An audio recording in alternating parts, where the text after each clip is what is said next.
জোরে বলতে হবে সুবহানাল্লাহ। হাদিস শোনাচ্ছি আপনাকে, বলেন একবার আলহামদুলিল্লাহ। আলহামদুলিল্লাহ।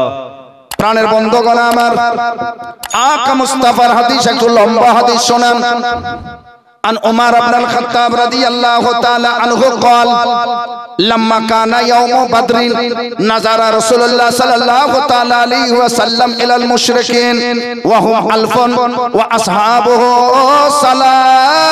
319 رجلا فاستقبل نبي الله صلى الله تعالى عليه وسلم القبلة ثم مد يديه يهتف بربه اللهم انجف لي ما وعدتني اللهم آتي ما وعدتني اللهم أن تهلك هذه العصابة من أهل الإسلام لا تعبدوا في الأرض فما زال يهتف بربه مادا يديه مستقبل القبلة حتى سقط رداؤه عن منكبيه فأتاه أبو بكر وأخذ رداءه فألقاه على منكبيه झूम के बोलो सुभान अल्लाह।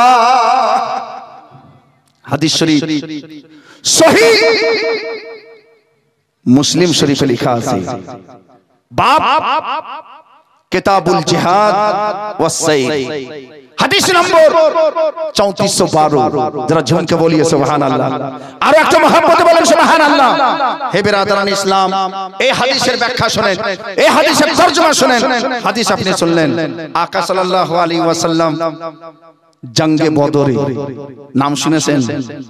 বদর একটা কুয়া, মক্কা শরীফে সেই জং হবে, মদিনা শরীফের আর মক্কা শরীফের মাঝখানে বদর কুয়া, সেখানে যুদ্ধ হবে।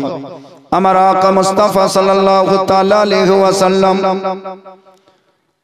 ওই যুদ্ধে শামিল ছিলেন। নবী মুস্তাফা আমার সাহাবাগণের সঙ্গে এসেছেন। দয়ালু নবী আমার আসার পরে দেখছেন ফানাজারা ইলাল মুশরিকিন, ওই মক্কা শরীফ থেকে যত মুশরিক কাফির এসেছে তাদের সংখ্যায় আমার নবী বুঝতে পারছেন 1000 থেকে কম হবে না। সবারই হাতে তলোয়ারে বল্লম, সবাই ঘোড়া নিয়ে ঢাল তলোয়ারি হাতে নিয়ে আগে বেড়ে আসছে। নবী মুস্তাফা এক পাহাড়ের উপরে উচ্চ জায়গা থেকে নবী আমার নিদর্শন করছেন। আমার আকা মুস্তাফা নিজের সাহাবার দিকে দেখছেন, এরা হচ্ছে মাত্র 319 জন। কতজন হচ্ছেন? 319 জন।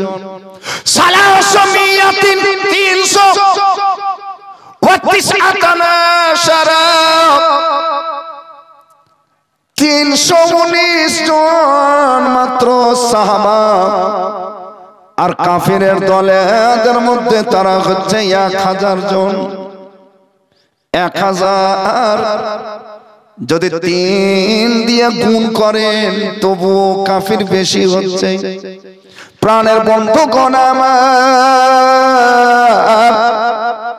আমার নবী মুস্তাফা সাল্লাল্লাহু তাআলা আলাইহি ওয়াসাল্লাম হিম্মত হারা হচ্ছেন না।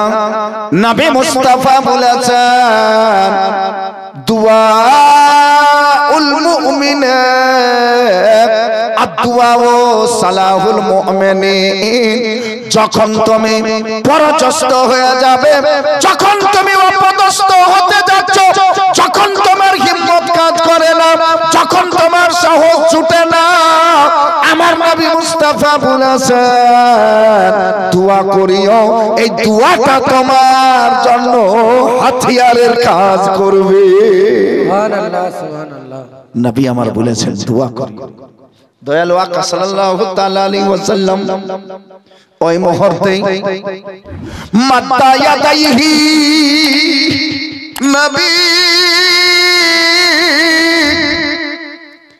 দুইখানা হাত এইভাবে উপরে উঠালেন, মুখখানা কাবা শরীফের দিকে করলেন। আমার নবী মুস্তাফা আমার আল্লাহকে ডাক দিয়া বলছেন, আল্লাহ যদি আমার এই জামাত 1000-এর মোকাবিলা করতে করতে শেষ হয়ে যায়, শহীদ হয়ে যায়, হালাক হয়ে যায়, তবে আল্লাহ গো এই জমিতে আপনাকে কে সিজদা করবে? আল্লাহ রাব্বুল আলামিন আজ আপনি এই মুহাম্মাদের উপরে মদদ করুন। নবী মুস্তাফা সাল্লাল্লাহু তাআলা আলাইহি ওয়াসাল্লাম সহিহ হাদিসে বলছেন, আমার আকা মুস্তাফা ঘাড়ে একটা রুমাল ছিল। আমার নবী মুস্তাফার চোখ দিয়ে ঝরঝর করে জল পড়ে। নবী মুস্তাফার ঘাট থেকে রুমাল পড়ে গেছে। নবী মুস্তাফা দুয়ায় মগ্ন আছেন। আমার দয়ালু আকা আমার মুস্তাফা দোয়া করেই যাচ্ছেন, করেই যাচ্ছেন, করেই যাচ্ছেন, করেই যাচ্ছেন। যারা জমকে বলো সুবহানাল্লাহ। আমি বলতে চাই ইয়া রাসূলুল্লাহ, আপনি মক্কার সজ্জামিনে দাঁড়িয়ে আঙ্গুলের ইশারা করেছেন, চন্দ্র দু টুকরা হয়ে গেছে। আপনি আঙ্গুল এইভাবে ঝুঁকিয়ে দিয়েছেন তো 313 সাহাবী গোসল পর্যন্ত করেছে। এত পানি বহেছে আপনার আঙ্গুল দিয়ে। ইয়া রাসূলুল্লাহ, আজ কিসের জন্য আপনি এই মুহূর্তে আল্লাহর জন্য দোয়া করছেন? একবার আঙ্গুল ফিরালে যত কাফের মুশরিক ছিল সবাই নিজে নিজে ঘুমিয়ে যেত। হুজুর, তাহলে আপনি দোয়া কেন করলেন?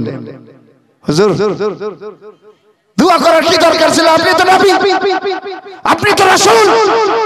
আমার আকা মুস্তাফা সাল্লাল্লাহু তাআলা আলাইহি ওয়াসাল্লাম বলছেন, চাঁদ দু টুকরা করতে হবে, তোমার কোনো প্রয়োজন নাই।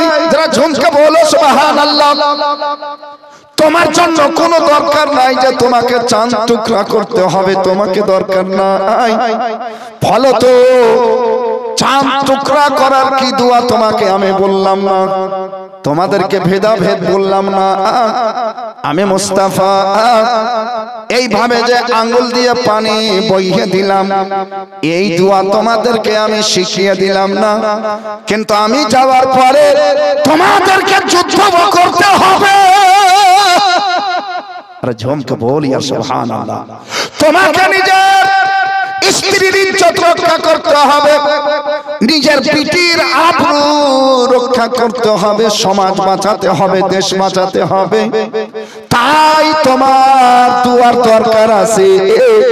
আমি আঙ্গুলের ইশারা করলে সবাই শুয়ে যেত, মরে যেত, ঠিক আছে, কিন্তু আঙ্গুলের ইশারাতে চলবে না। পরক্ষণে তোমাদেরকে দোয়া করতে হবে। তাই আমি দোয়া করলাম, শিখিয়াও গেলাম। দোয়া করলাম আর শিখিয়েও গেলাম।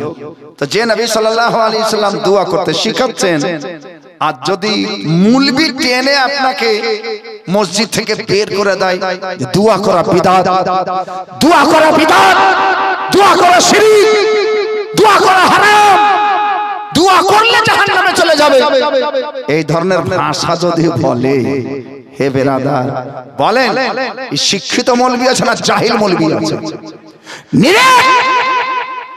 একবারে পোকা মৌলবি আছে।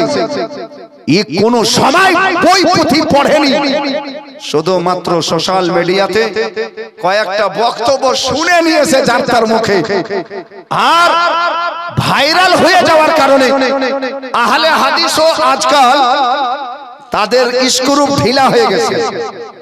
নাসিরউদ্দিন আলবানী যে হাদিসটাকে সহি বলছে, এই চ্যাংড়াটা আজকালকার চ্যাংড়া, এই চ্যাংড়ারা বলছে যে না, নাসিরউদ্দিন আলবানিও বুঝতে ভুল করেছে। মানে এরা উপর থেকে বুঝতে ভুল করেছে, ইমাম আবু হানিফা বুঝতে ভুল করেছে, ইমামে শাফি বুঝতে ভুল করেছে, মালিকি হাম্বলি ভুল করেছে, তাই এদেরকে মানতে হবে না, আলবানিকে মানতে হবে। এখন আলবানি ভুল করেছে, কাকে মানতে হবে? রাহুল ব্রাদারকে মানতে হবে। নাউজুবিল্লাহ। আরে লজ্জা করা উচিত, শরম করা উচিত। কালকার একটা চ্যাংড়া যে কোরআন পড়তে ভালো করে জানে না, হাদিস পড়তে জানে না, যে মাকাদাহুকে মাকাদাহু পড়ে, সেই লোকটার উপরে ভরসা করে নিয়েছে। হে বেরাদার, যে হাদিসে লেখা আছে সেটাকে বলছে না, মক্কা আর মদিনা দলিল বানাচ্ছে। নাউজুবিল্লাহ।